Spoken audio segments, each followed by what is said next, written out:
नमस्कार। News station के सभी दर्शकों को हमारा नमस्कार। इस समय की सबसे बड़ी खबर अगर हम कहें तो वो है रेल मंत्रालय ने फैसला लिया है कि रेलवे रिक्रूटमेंट बोर्ड की जो एनटीपीसी की परीक्षा है उसको स्थगित कर दिया गया है। साथ ही साथ 5 सदस्यीय कमेटी बनाई गई है जो कमेटी इस पर फैसला लेगी कि आगे क्या करना है, क्योंकि एनटीपीसी एग्जाम को लेकर जिस तरीके से बवाल मचा हुआ था, जिस तरीके से घमासान मचा हुआ था, उसको लेकर छात्रों में रोष बढ़ता जा रहा था। पिछले 24 से 48 घंटे की बात करें तो जिस तरीके का डेवलपमेंट हुआ है उसको देखते हुए रेलवे ने ये फैसला लिया है कि इसको फिलहाल स्थगित किया जाए, क्योंकि एग्जाम की जो तारीख थी वो घोषित की जा चुकी थी। 14 फरवरी से लेकर 19 फरवरी तक ये एग्जाम होना था, लेकिन उसको कैंसिल कर दिया गया है। इसमें 2-4 बड़ी चीजें हैं जिनको मैं आपको बताना चाहूंगा। सबसे बड़ी चीज ये है कि आरआरबी एनटीपीसी का जो लेवल 1 का एग्जाम हुआ था उसको उसके रिजल्ट पर फिलहाल रोक लगा दी गई है। एक तरीके से कहा गया है कि फिलहाल इसको रोक दिया जाए।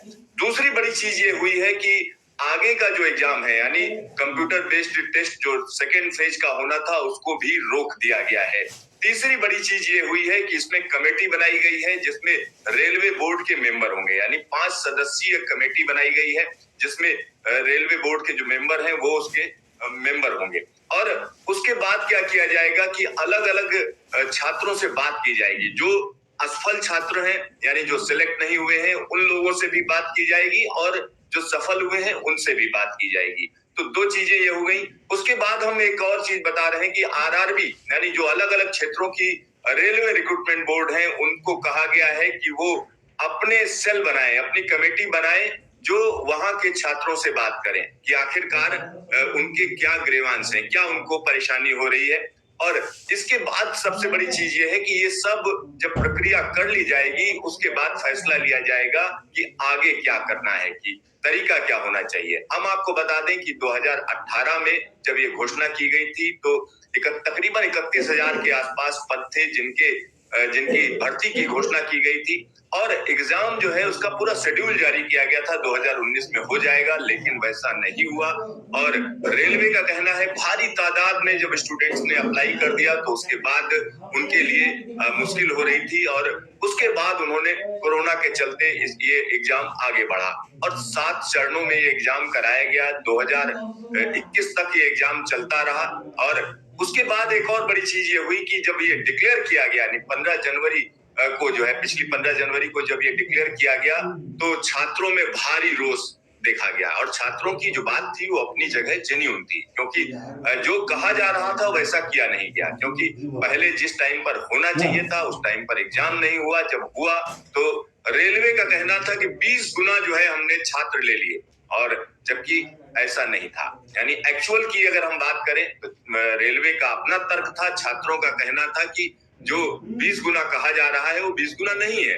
और रेलवे का ये कहना था कुल छात्रों की अगर हम बात करें तो 3,84,000 के आसपास, तकरीबन इसके आसपास जो है छात्रों को CBT 1 में सिलेक्ट घोषित किया गया है। तो ये सारी चीजें चल रही थी। उसके बाद छात्र सड़कों पर उतर आए और उनकी जो बात है वो कहीं ना कहीं ऊपर तक पहुंची। एक और बड़ी बात हम आपको बता दें कि इसमें प्रधानमंत्री मोदी ने खुद दखल दिया और उसके बाद रेल मंत्रालय को ये फैसला लेना पड़ा। और अब आगे का रास्ता क्या है, क्योंकि ग्रुप डी की भी बात करें तो उसको लेकर भी छात्रों में असंतोष है, क्योंकि उसमें पहले ये हो रहा था कि स्क्रीनिंग टेस्ट नहीं होगा, एक ही टेस्ट होगा, उसके बाद की प्रक्रिया होगी। लेकिन अब उसमें रेलवे ने अपनी तरफ से संशोधन करके एक और जो है टेस्ट कर दिया, यानी CBT 1 कर दिया। और आप समझ लीजिए ये एग्जाम कितने महत्वपूर्ण है, क्योंकि एनटीपीसी की जब हम बात करते हैं तो तकरीबन 1.25 करोड़ बच्चों ने इसमें अप्लाई किया था। 1.25 करोड़ बच्चों ने अप्लाई किया, जिसमें से तकरीबन 60 लाख बच्चों ने इसमें भाग लिया, क्योंकि कोरोना के चलते बहुत से लोगों ने इस एग्जाम को एक तरीके से छोड़ दिया। ऐसा भी हुआ, ऐसी बातें सामने आ रही हैं। तो आप सोचिए 60 लाख स्टूडेंट, भारी भरकम तादाद है, उन्होंने ये जब एग्जाम दिया तो उनको कहीं ना कहीं ये लग रहा था कि उनके साथ सही चीज, सही बर्ताव होगा, लेकिन जिस तरीके से हुआ वो कहीं ना कहीं दुर्भाग्यपूर्ण है। और अब रेलवे चेता है, अब रेलवे को कहीं ना कहीं होश आया है, तब उसने ये फैसला लिया है कि 5 सदस्यीय कमेटी बनाई गई है, वो कमेटी आगे का रास्ता बताएगी कि क्या करना है और किस तरीके से करना है। तो यहाँ पर हम आपको बता दें कि जो बातें सामने रखी जा रही थी, जो सामने आ रही हैं, उस पर कहीं ना कहीं रेलवे ने बड़े यानी देर आए लेकिन दुरुस्त आए, अगर हम कहें तो देर आए, क्योंकि लगातार छात्रों को असंतोष सामने वो रख रहे थे और छात्र बार बार बोल रहे थे कि उनके साथ गलत हुआ है, और उसके बावजूद रेलवे अपने तर्क दे रही थी। तो अब देखिए आगे का रास्ता क्या है, उस पर सोचना होगा। और एक तरफ अगर हम और लोगों की बात करें तो कुछ लोगों का कहना है कि भाई इलेक्शन का टाइम है, लिहाजा ये मुद्दा जो है आउट ऑफ कंट्रोल ना चला जाए और मैसेज सही जाना चाहिए। तो ये आप समझ लीजिए कि अब ये निश्चित तौर पर कहा जा सकता है जो आंदोलनरत छात्र थे उनकी कहीं ना कहीं ये जीत है, इसमें कोई दो राय नहीं। और उन्होंने उस चीज को सामने रखा, लोगों के बीच में पहुंचाया। खास तौर पर बहुत से लोगों का कहना है, छात्रों से मेरी बात हुई तो उनका कहना है कि इसके अलावा उनके पास कोई रास्ता नहीं बचा था, क्योंकि कोई भी उनकी बात नहीं सुन रहा था।